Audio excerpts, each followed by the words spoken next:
Cuenta Plutarco que tras llegar Solón de sus viajes, encontró en Atenas a Tespis, que empezaba a desarrollar la tragedia. Las iniciativas de Tespis despertaban curiosidad y Solón, que era aficionado a aprender, aún en los días de su vejez, quiso ir a Tespis, que en una interpretación se estaba haciendo pasar por el dios Dionisio. Cuando terminó el espectáculo, Solón lo rezongó severamente, diciéndole que debería avergonzarse de haber mentido con tal descaro delante del público. Este pasaje nos muestra los primeros pasos del teatro, pero también el valor trascendental de la tragedia como acto religioso. El actor, al desprenderse de su personalidad, hasta el punto de identificarse con el personaje que representa en escena, lo individual y temporal en su espíritu pierde importancia. La persona se transforma y gana valor aquello que lo mantiene activo y vivo siendo otro. El teatro era un lugar donde el pueblo suspendía su incredulidad en un acto de ingenuidad semiconsciente para, por un momento, entregarse a otra realidad, a una ficción. El arte griego, desde la escultura, la cerámica hasta el teatro, tenía por objeto educar y recordar a la población los valores morales y sociales en que se basaba la polis. La tragedia era considerado un arte elevado. Pericles llegó al convencimiento de que el ciudadano ateniense podía ser educado a través del teatro. El nacimiento del teatro está indisolublemente ligado a Atenas, que luego se esparce a toda Grecia. La función del teatro como espectáculo y exhibición del ejemplo ético se repitió en todas las ciudades griegas, que construyeron teatros en espacios abiertos, en una ladera donde se excavaba hasta conseguir un espacio semicircular. Sus orígenes están ligados al culto dionisíaco, porque el elemento básico de estos cultos era la transformación, punto clave en la esencia del arte dramático. La tragedia, que es el primer género teatral desarrollado como hecho social, era un medio de reflexión sobre la ambigüedad de la condición humana. Mediante la obra teatral se ponen sobre el escenario los problemas sociales y existenciales, a través de instrumentos típicamente dionisíacos, como el ilusionismo, las máscaras, los estados mentales alterados, entre otros. El teatro surge del culto al dios Dionisio, y su naturaleza se explica a partir del vínculo con el dios, y el mito de Dionisio viene justamente a explicar este punto. El hombre parece llevar desde su nacimiento un estigma, una especie de pecado original, que no le permite desarrollar plenamente su existencia. Para poder comprender su condición, se vale del razonamiento, propio de un pueblo cada vez más civilizado. Dionisio era un semidios que nació de la unión de la mortal Sémele, hija de Cadmo, el fundador de la ciudad de Tebas, con Zeus. Según una versión del mito, Dionisio fue asesinado y devorado por los titanes, quienes querían absorber lo que Dioniso tenía de Zeus.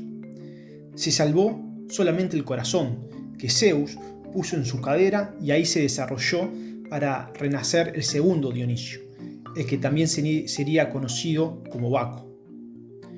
Los titanes, engreídos por haber absorbido las partículas de Zeus, que habían en el dios Dionisio, escalaron el Olimpo y trataron de derrocar a los dioses celestes. Y Zeus y sus compañeros se batieron con los titanes en una formidable batalla y pulverizaron a los titanes, que se confundieron con el polvo del suelo. El hombre, que es creado a partir de la tierra, conserva un minúsculo elemento del polvo de los titanes, que proviene del primer Dionisio, al que devoraron para identificarse con el gran dios. Y ahí es donde proviene el pecado original, la corrupción de la naturaleza del hombre. Este elemento molecular de los titanes, que está activo en el hombre, desarrolla en el alma humana un intenso deseo de confundirse con la divinidad completa y primordial. Y este deseo nos aproxima a lo divino mediante el entusiasmo, el estar poseído por un dios, que en los devotos producen los bailes y cantos en honor al dios. En los cultos o misterios dionisíacos se empleaban sustancias y técnicas, como el baile o la música, para inducir al trance y eliminar las inhibiciones y restricciones sociales, liberando así a la persona para que regrese a su supuesto estado natural. El rito original de Dionisio, tal y como se introdujo en Grecia, está asociado con el culto al vino y tenía que ver con el cultivo de la vid, así como con un entendimiento de su ciclo vital y de la fermentación del vino a partir del cuerpo desmembrado, así como se destroza la uva para que pueda surgir un nuevo elemento, el vino. Dionisio es también conocido como el Salvador o Libertador, que libera a uno de su ser normal, cotidiano, impuesto por la cultura, la tradición y la civilización. Lo libera mediante la locura, el éxtasis o el vino. Las drogas estuvieron siempre presentes en muchas religiones, como forma de otorgarle al hombre el sentido y percepción del plano espiritual, al permitirle salir de la normalidad, poder trascender de uno mismo. Los efectos embriagadores y desinhibidores del vino se debían, según los griegos, a una posesión por parte del espíritu del dios. Y los tiranos supieron dar suma importancia al culto dionisíaco, ya que este era un dios sumamente popular que atraía a las masas. Los ritos dionisíacos derivan primitivamente de la embriaguez y la orgía, y a través de ellos se llegaba a la integración mística con la divinidad. Se buscaba un retorno a las formas más primitivas y naturales en las que vivió el hombre. El culto celebraba aquello que estaba fuera de la sociedad civilizada y un regreso a la naturaleza primordial. Asimismo, implicaba escapar de la personalidad socializada y del ego, hacia un estado de éxtasis deificado o hacia la manada primigenia. En tal sentido, Dionisio era el dios bestia interior o la mente inconsciente en la psicología moderna. Tal actividad se ha interpretado como catártica, liberadora y transformadora, y por tanto atraía a personas en los márgenes de la sociedad, a las mujeres, los esclavos, los forajidos y los extranjeros. Todas las personas eran iguales en un culto que invertía sus roles, similar a lo que ocurría en las fiestas saturnales romanas. Se cree que en los cultos dionisíacos podría haber una sustancia psicoactiva, como las amapolas, que parecen estar representadas en algunos frescos. El culto a Dionisio comenzaba con un coro que entonaba un canto al dios, y otro coro respondía al primero, siempre cuestiones relativas a la leyenda del dios o su reencarnación como Baco. Este canto primitivo, entonado por el coro, se llamaba ditirambo. Arión, un tal Arión, en Corintio, creó un ditirambo cantado por sátiros con rasgos de macho cabríos. Tragos significa cabra en griego, de ahí que la palabra tragedia signifique etimológicamente el canto del macho cabrío.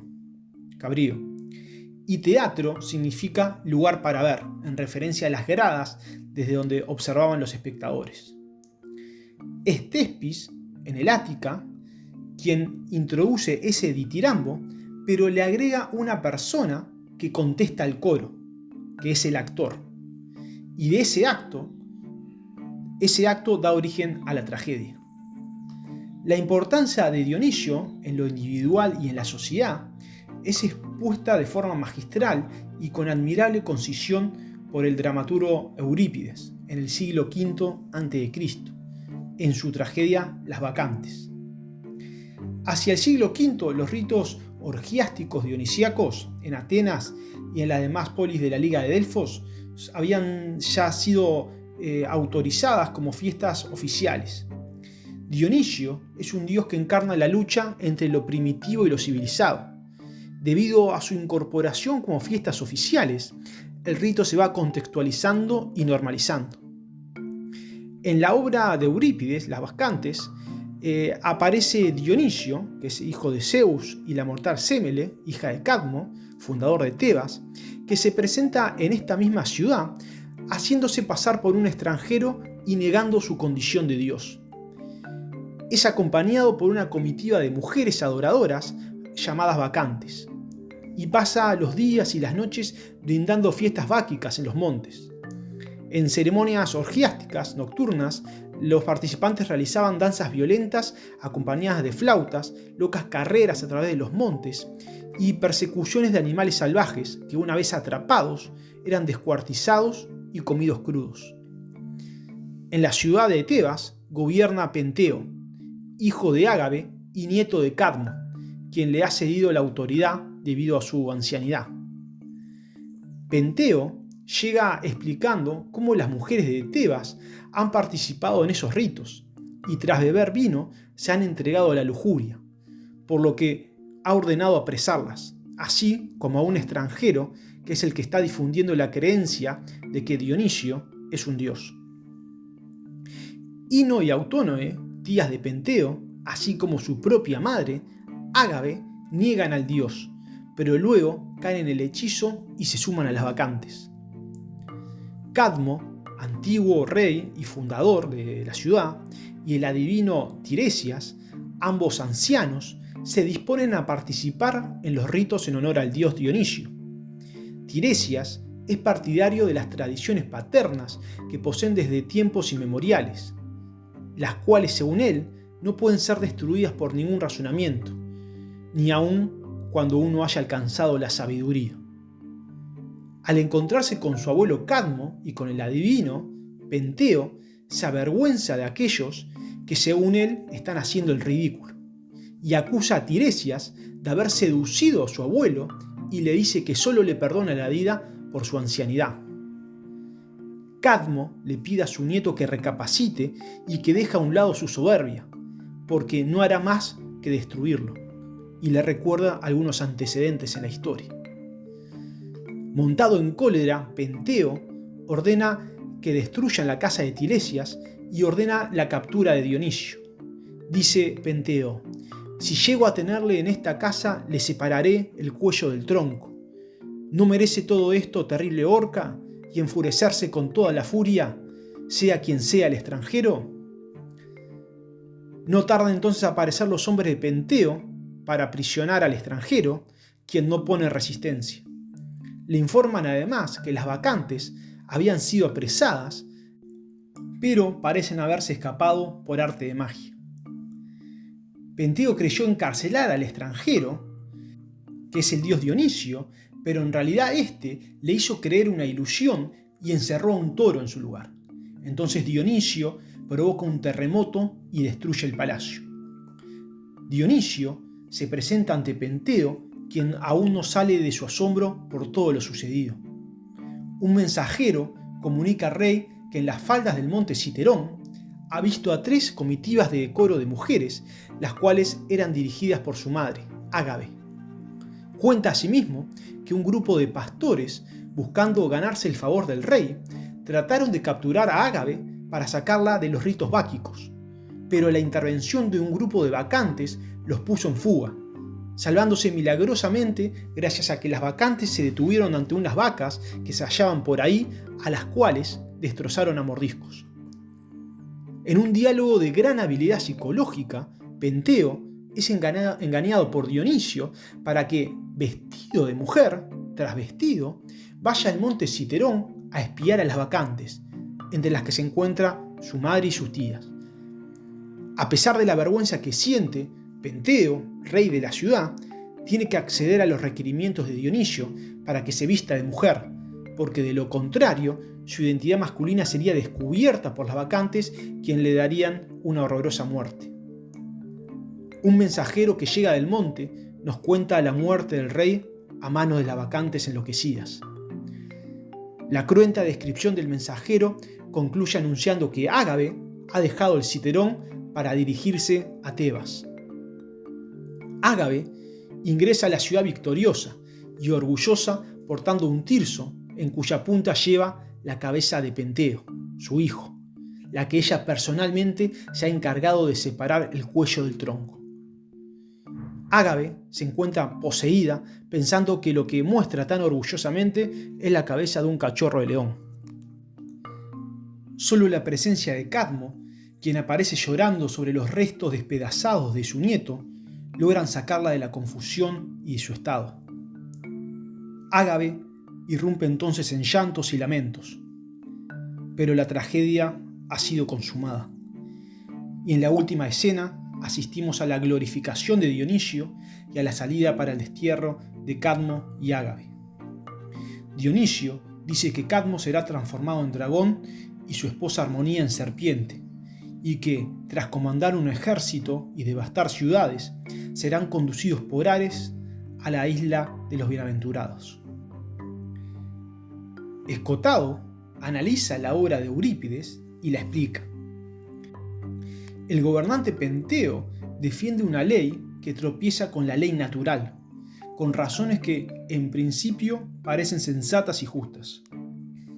Sin embargo, para el griego de la época clásica, esa sensatez no pasa de constituir una represión de algo irreprimible, arraigado en la esencia de cada humano, y la usurpación de funciones genera terribles castigos para el usurpador y sus seguidores.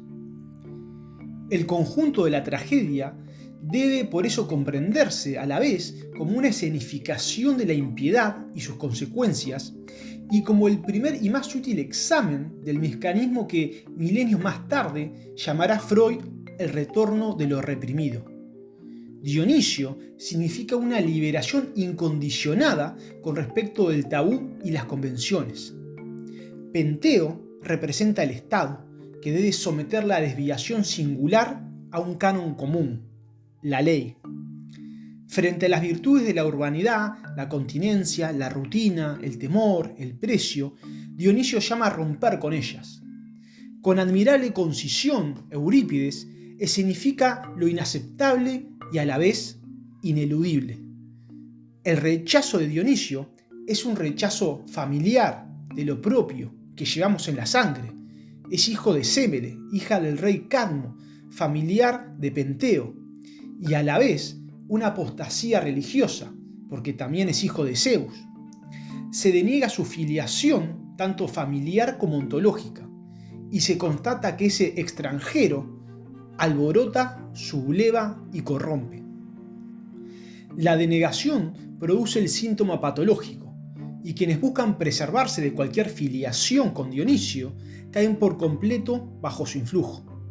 Las mujeres de la familia real y otras tebanas, jóvenes, viejas y doncellas, desertan de todos sus deberes sociales y se lanzan a los bosques. Los prudentes ancianos de Tebas, los venerables Cadmo y Tiresias, proponen en términos generales aceptar como naturaleza lo denegado y reconocer en Dionisios un elemento permanente de la existencia humana. Los dos ancianos coinciden en su divinidad y se disponen a rendirle culto. Son los dos únicos hombres sensatos de la ciudad. Penteo, por el contrario, impone como terapia una política de intimidación y encarcelamiento. Habla en nombre del decoro público. El forastero es encarcelable, como sus adeptos, con lo cual quedará zanjado todo problema. Y si la denegación del fármaco dionisíaco ha provocado en las mujeres algo del orden de la histeria, seguido por el desenfreno, en el gobernante evoca algo más afín al delirio persecutorio. Tiene motivos, como el paranoico, para buscar un agresor a quien perseguir en legítima defensa, pero es incapaz, al igual que el paranoico, de acercarse al fondo de lo perseguido, que, como irá demostrando Eurípides, está dentro de él como de las aborrecidas bacantes. La respuesta de Tiresias, el adivino de la ciudad, al discurso de Penteo, va justamente en la dirección de mostrar que nadie puede sustraerse. Le dice a Penteo: «Oye, joven, dos cosas son lo primero para los hombres. La diosa Deméter, que es la tierra, llámala como quieras, la que cría con alimentos secos a los mortales, y el que vino después, el hijo de Sémele, que inventó lo contrario, la húmeda bebida del racimo, y la trajo a los hombres, el que libra a los míseros mortales de la pena, cuando se hartan del jugo de la viña, y el sueño, y el olvido de las penas cotidianas da, que no hay otro remedio de los males». Penteo se niega a escuchar tanto el discurso de Tiresias como el de su abuelo Cadmo, a quienes perdona solo en virtud de su ancianidad. y se dispone a prender a Dionisio, que ha acudido al palacio. Es entonces cuando Tiresias le insta por última vez a reconsiderar su actitud con un pensamiento que define bellamente el espíritu griego clásico de la época. Cadmo le dice: Penteo, no te envanezcas de que la autoridad permita hacer violencia a los humanos. La continencia se encuentra siempre en la naturaleza individual. Dionisio no obliga a las mujeres a ser castas. La castidad depende del carácter, y la que es por naturaleza casta participará en las orgías sin corromperse. La llegada del dios al palacio y los vanos intentos del regente por prenderle desencadenan la psicosis. Confuso y vacilante, embriagado por la sola presencia del forastero, Penteo no encuentra más solución que disfrazarse de Ménade y acudir en persona a los parajes selváticos para observar de cerca lo que acontece, porque sus servidores le han dicho que las mujeres poseen una fuerza física incomparable, capaz de poner en desbandada a cualquier agresor animal o humano. Esta parte de la tragedia es teatralmente el punto más alto de la obra, con un Dionisio irónico y tranquilo y un Penteo que, tras pretender atentar contra el dios, se deja conducir travestido a la perdición. Penteo es descubierto por su madre y sus tías, que le desgarran los miembros y lo devoran crudo, de acuerdo con un ritual arcaico que el gobernante ha desencadenado, pretendiendo imponer tiránicamente la ley positiva sobre el derecho de las sombras, lo reprimido. En este momento, cuando Dionisio vuelve la lucidez a las mujeres, contemplan con espanto su propia obra. La tragedia se cierra con un canto de retractación que profiere el coro. El dios ha castigado la impiedad, y lo juicioso se entiende que el mal provino de pretenderle usurpar sus legítimos derechos. Las asesinas y el asesinado espían el acto de negar aquella parte de sí mismo que solo borra la muerte. Dionisio es apaciguado con ceremonias públicas periódicas que suspenden la urbanizada rutina.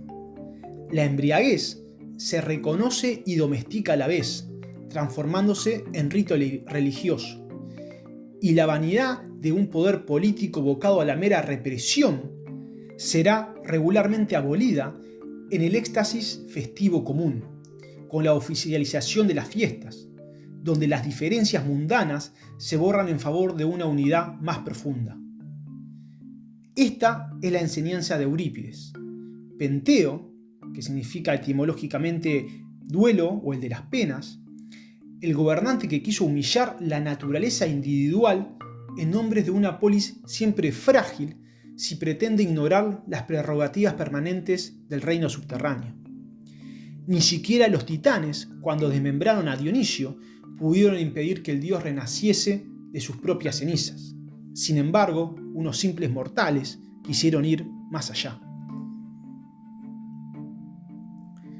Como acabamos de ver, las obras que representaban eran poderosas, exploraban los sentimientos más profundos del ser humano, los más oscuros e irracionales. El hombre aparece también como rehén de sus pasiones y de un destino inexorable. El coro venía a acentuar la fuerza dramática y con intervenciones sentenciosas venía a ser un árbitro ético presente en toda la acción. Era un testigo ajeno al drama, pero omnipresente. Lo más importante en la escena era la voz del actor, porque como llevaban una máscara inmóvil, la expresión se daba con el tono y la fuerza de la voz. Platón no acepta a los actores con sus hermosas voces, en su ideal de estado, porque pueden seducir y conducir a errores. Y Aristóteles define el arte del actor casi únicamente como el modo de adaptar la voz a la expresión de las diversas pasiones. Además, se necesitaba una voz fuerte para dominar un teatro como el de Atenas, que contenía hasta 30.000 espectadores. El nombre del actor en griego era Hipócrites, que quiere decir el que replica, y del actor griego que finge, que actúa, proviene nuestra palabra hipócrita. Los actores ansiaban en ser los primeros en hablar en escena, ya que observaban que el actor que primero habla conserva una simpatía extraña por parte del público. Los actores famosos conseguían fama, estatus social y fortuna, y eran considerados de igual categoría que los poetas y los músicos. Si la obra era buena, si era mala, el público golpeaba el piso con los pies y hasta llegaban a tirar higos o piedras. En Roma, en cambio, los actores no tendrían la reputación que tendrían en Grecia, porque se dedicarían principalmente a la comedia, a las representaciones más burlescas. El teatro era considerado en Roma un entretenimiento popular en sentido despectivo. El teatro era además en Grecia un lugar de encuentro social popular. Aunque selecto, ya no estaba reservado para el exclusivo público aristocrático, para quien los aedos recitaban y cantaban los cuentos épicos. Estos lugares de encuentro social son sumamente importantes para el desarrollo de la democracia, donde se empiezan a entretejer los lazos políticos, al igual que los simposios y la sisitía en Esparta. Aquellos que comparten una misma actividad, un espacio en común, empiezan a verse o sentirse como iguales, al menos potencialmente. En los simposios se empieza a delimitar los círculos sociales, las relaciones, que son a la vez también vínculos de poder, al igual que en la sisitía espartana, que eran grupos más cerrados para los cuales se requería una aprobación formal. Perseo de Sitio se refiere a la sisitía como pequeño gobierno.